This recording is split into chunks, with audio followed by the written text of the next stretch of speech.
अनेकों मां के लालों ने आजादी की ऐसी ज्वाला प्रज्वलित की जो चंद्रशेखर आजाद, सरदार भगत सिंह, अशफाक उल्लाह खां आदि के क्रांतिकारी कदमों से अंततः 15 अगस्त 1947 में भारत को आजादी का सुनहरा वरदान दे गई। उत्तर प्रदेश की इस पावन धरती पर जन्मे मंगल पांडे ने राष्ट्र प्रेम और दिलेरी का परिचय देते हुए बंगाल के बैरकपुर में ब्रिटिश सरकार के विरुद्ध विद्रोह का बिगुल बजाया। क्रांति की इस चिंगारी ने धीरे धीरे शोला बन सारे देश को अपने लपेटे में ले लिया। उत्तर प्रदेश की मेरठ छावनी के विक्टोरिया पार्क में 9 मई 1857 को भारतीय स्वतंत्रता संग्राम का आगाज हुआ।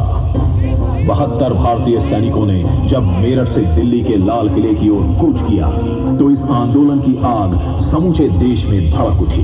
मजदूर, किसान और आम आदमी के दिलों में भी आजादी की ना बुझने वाली एक लौ प्रज्वलित हो गई। एक छोटी सी चिंगारी अब आग की तरह मेरठ से बिठूर, लखनऊ, गोरखपुर, अयोध्या, बरेली और झांसी से होते हुए देश के अधिकांश हिस्सों में फैलने लगी।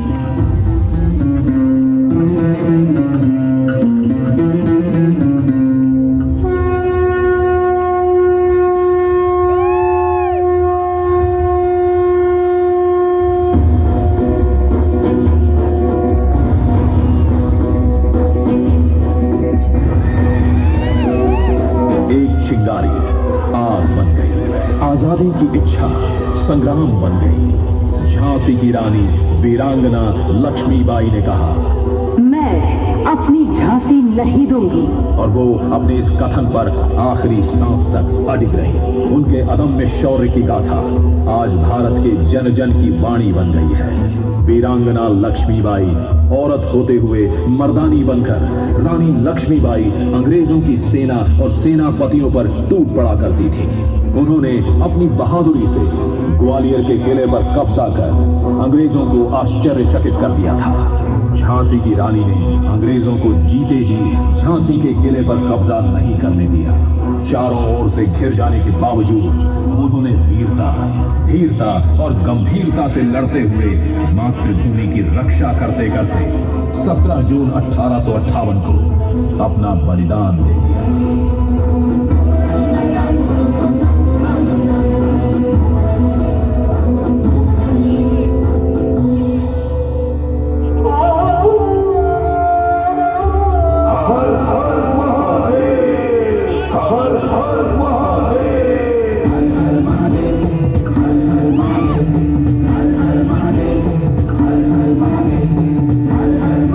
यद्यपि 1857 की क्रांति अपने लक्ष्य को हासिल न कर पाई, पर इसने व्यापक रूप से हर भारतीय के दिल में कभी न बुझने वाली आजादी की एक लौ जला दी। इसके पश्चात महात्मा गांधी के नेतृत्व में स्वदेशी मांग के रूप में आजादी की एक संगठित, सुनियोजित व निर्णायक लड़ाई शुरू हुई। गोरखपुर के चौरी चौरा कस्बे में आजादी की आवाज को शांत करने के लिए अंग्रेजी हुकूमत ने मार्शल लॉ लगा दिया। भारत के वीर सपूत फिर भी डटे रहे और शांति प्रदर्शन करते रहे। 4 फरवरी 1922 को असहयोग आंदोलन के दौरान आंदोलनकारियों और पुलिस के बीच मुठभेड़ हुई और गोरी सरकार ने निहत्थे लोगों पर गोली चला दी, जिसमें 22 पुलिसकर्मी और 3 नागरिक मारे गए। इसे सुन देशवासियों का खून खौल उठा और उन्होंने अंग्रेजी संस्थानों को आजादी की ज्वाला में भस्म कर दिया।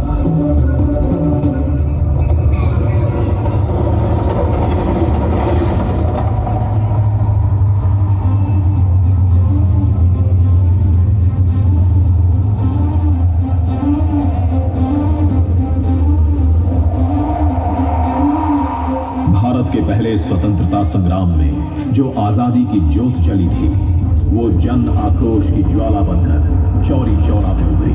देश प्रेम में रसित क्रांतिकारी राम प्रसाद बिस्मिल, राजेंद्र लाहिड़ी, चंद्रशेखर आजाद और अशफाक उल्लाह आदि ने अंग्रेजों को सबक सिखाने के लिए और देश को आजाद कराने के अपने इरादे को अंजाम देने के लिए काकोरी में ट्रेन रोक दी और भारतवासियों का जो पैसा अंग्रेज विलायत ले जाने वाले थे, उसे वापस लेकर उनके मंसूबे को नेस्तनाबूद कर दिया।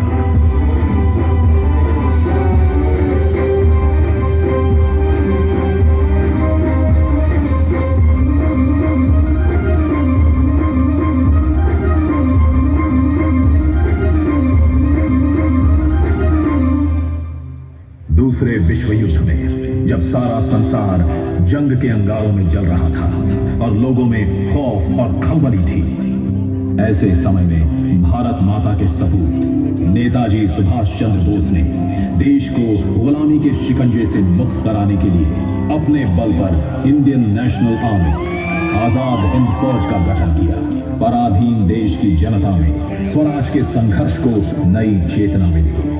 नेताजी ने आजाद हिंद फौज में 40,000 कर्मठ योद्धाओं को भर्ती कर लिया।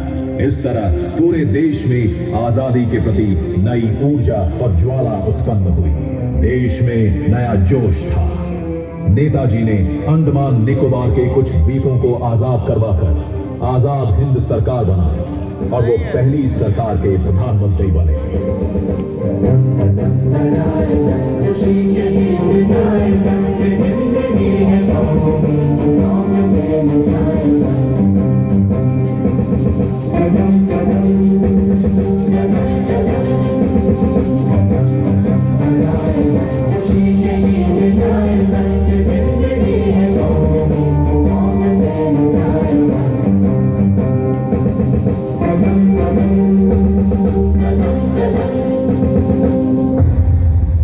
लाखों देशवासियों का त्याग और बलिदान अंततः रंग लाया।